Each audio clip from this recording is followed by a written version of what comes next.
আহাদে আমার কাছ থেকে চাঁদা চাচ্ছে। আমার এখানে যে বৈঠকটা হয়েছে আমার কাকারা, ওনাকে আহাদ হচ্ছে হোসাইনের পক্ষে, আমার পক্ষে না, ঠিক আছে। যখন আমার ওইখানে 2,20,000 টাকা দিছে, এরপর থেকে উনি আমার কাছ থেকে চাঁদা চাইতেছে। আমি যদি মোর্শেদ হাউজিংয়ে থাকতে হয় তাহলে আমি মানে চাঁদা দিয়ে থাকতে হবে। তাই আমি বলছি যে আমি তো ভাড়া থাকি, আমি কেন চাঁদা দেবো। বলছি যে তুই যে হোসাইন থেকে টাকাটা পাইছ ওইখান থেকে 50,000 টাকা দিবি। আমি বলছি যে আমি টাকা দেবো না।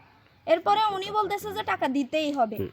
এই বিষয়টা আপনি কাকে জানাইছিলেন? আমি এই বিষয়টা আনোয়ার ভাইকে জানাইছি। তারপর বাবলু ভাই পরে বিষয়টা জানার পরে বাবলু ভাই ওরে মানে ডাক দোয়াই দিছে, এবং কি উনি এখানে চলে আসে, মানে বাবলু এখানে আসার পরে মোর্শেদ মিয়া এখানে সিসি ক্যামেরা বসায়। এর আগে কিন্তু সিসি ক্যামেরা আসিল না, ঠিক আছে। ঘটনাটা হয় এখানে বাবলু 10-15টা ফোলা ফ্যামিলি আসার পরে সিসি ক্যামেরা বসায়।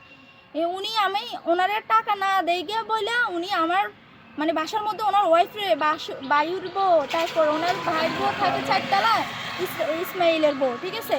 ওনার 2টা বাচ্চি, ওরা সবাই আমার মালসামনা ভাঙচুর করতে আসে। তখন আমি বাবলুরে ফোন দিই নিরুপায় হয়ে। বাবলু কলে শুনে যে ওরা বলতেছে আমার ফ্রিজ ভাঙবে, আমার বাসার ভাঙচুর করবে। তখন বাবলু এই ফলাফানগুলো নিয়ে চলে আসে, ঠিক আছে। এরপরে উনি আমারে যেভাবে বলতেছে যে আমার মোবাইলে, তোর মোবাইলে কি আছে আমারে দে, আমি এগুলা দেখি। আমি বলছি যে আপনি কত নাম্বার থেকে ফোন দিচ্ছেন, আপনার কি মনে নাই? আমি আপনাদের টাকা তো দিতাম না।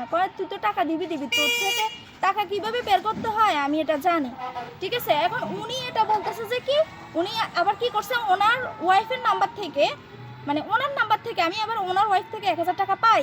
উনি আবার ওনার ওয়াইফ থেকে আমার নাম্বারে 1,000 টাকা মারি দিছে। মাইরা দিয়ে বলে কি আমি ওর কাছ থেকে 15,000 টাকা পাই। এখন ওরে বলেন আমার 15,000 টাকা দিয়ে দিতে, ঠিক আছে। এখন আপনার ছেলের সাথে কি হয়েছে সেটা বলুন। আমার ছেলের সাথে কালকে ও আসছে ইফতারের পরে 10-20 মিনিট হবে, ও মানে খেলাধুলা করার পরে আমি ওরে মানে পাঠাইছিলাম মানে নামাজের জন্য। এরপরে পাঠানোর পরে ও মানে দৌড়ে দৌড়ে আসতেছে, মানে 5 মিনিট পরে কিরে তোরে তো দিয়ে এলাম নামাজ পড়ার জন্য, এখন তুই কেন চলে আসলি? মানে হাঁপাইয়ার বলে যে আমার আহাদ মামা দৌড়ানি দিছে। কেন আহাদ মামা দৌড়ানি দিছে? তুই কি কোনো মানে কিছু করছত নি, কোনো ফোলা ফ্যানের লোক দুষ্টামি করছত তুই? হয় না, উনি আমারে বলতেছে যে কি তোরে ধরতে পারলে গুম করিয়ে এলেন। সাথে বলো স্যার, আমি চকলেট তুলে দিয়েছে দেখতে পাচ্ছি হাত মামায় আমার দিকে তুই খা খা খা। আমি তোমাদের চিনি গেছি, আস্তে আস্তে শুনতে আসি আর আমি দৌড় দিছি। কাইছে আগে দৌড় দিয়ে তোর ধরতে এলে গুম করুন চাইস তুই। আমি দৌড় দিই, ওয়াল ওয়াল আছে, এর মধ্যে টোকে উড়ি, আমি